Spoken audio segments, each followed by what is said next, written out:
انت مجرد ما تقدر تعمل ندوه بتلقى عندك 15 تاتشر و22 عربيه، وتلقى المتحدثين في الندوه في روايه قبضوهم وفي روايه تركوهم تحدثوا وبعد نهايه الندوه احتقلوهم.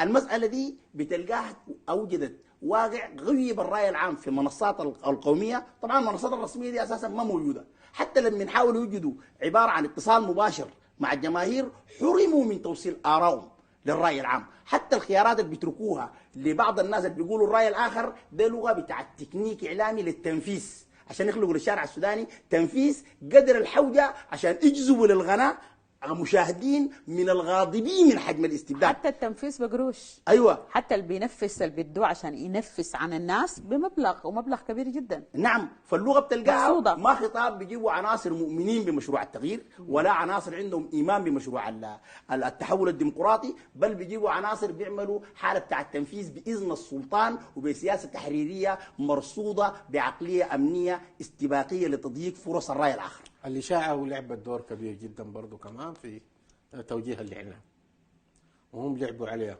نعم، هم الأنظمة الشمولية دائما بتسعى لأنها تحاول تقلل من قيمة الآخر، وتحاول تأسس لمشروع بتاع إشاعة يشوه ويبتروا المعاني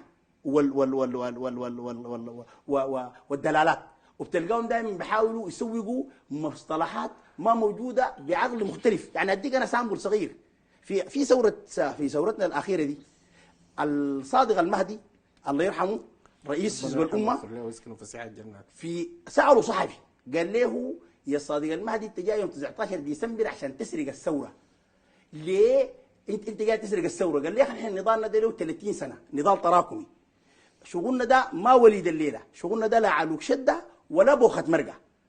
الفهم ده هنا بيشير لنضاله التراكمي. جو طوال الاعلام بتاع الانغاز بتر الكلام ده، قال الصادق المهدي وصف الثوره ببوخت المرقه. فبتلقى هنا تشويه للدلاله بتاعه المعنى الحقيقي ويطلعوا معاني مستنبطه خارج المقصد بتاعها. يعني زي بيوقفوا الكلام بفهم القصيده لما واحد من الشعراء سال صاحبه قال له دايرين نسكر، قال له خلينا نصلي، قال له يا اخي دع المساجد العباد تسكنها واذهب بنا إلى الخمار يسقينا، لم يقل ربك ويل للي سكروا ولكنه قال ويل للمصلين. فهنا بدر النص ليوافق به ما يريد. فهنا برات تلقى الأنظمة الشمولية عشان تقحم وتحاول تضغط عدوها وخصمها تلوي عمق النصوص بتاعته لتوافق به إرادتها لتشكيك الرأي العام في قوة التغيير وتشكيك الرأي العام في تماسك